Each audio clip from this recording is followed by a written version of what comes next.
দীর্ঘদিন ধরে ডিএ নিয়ে আন্দোলন চালাচ্ছেন রাজ্যের সরকারি কর্মীদের একাংশ।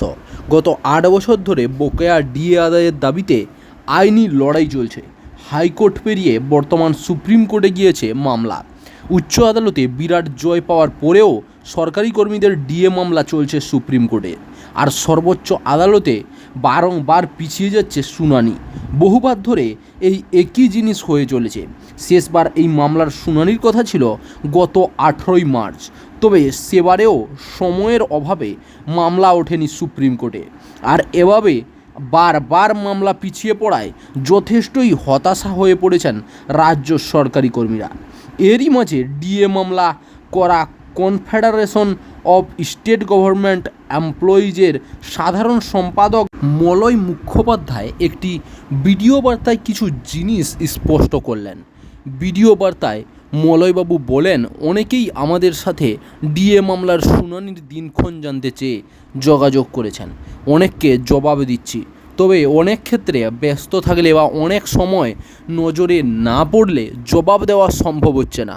তবে এতে আমরা আপনাদের এড়িয়ে যাচ্ছি একেবারেই এমনটা নয়। তিনি আরও বলেন, কোনো সরকারি কর্মীকেই আমরা এড়িয়ে যাচ্ছি না। আগামী 15 জুলাই সরকারি কর্মীদের ডিএ মামলাটি সুপ্রিম কোর্টে উঠতে চলেছে বলেও জানান তিনি।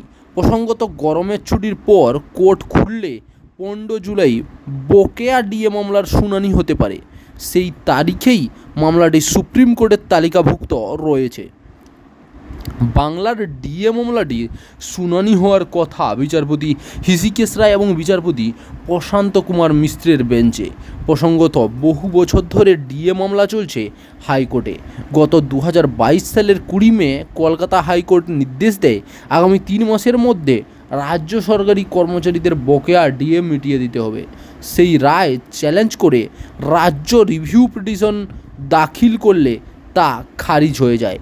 এর মাঝে রাজ্যের বিরুদ্ধে আদালত অবমাননার মামলা করে 3টি রাজ্য সরকারি কর্মচারী সংগঠন।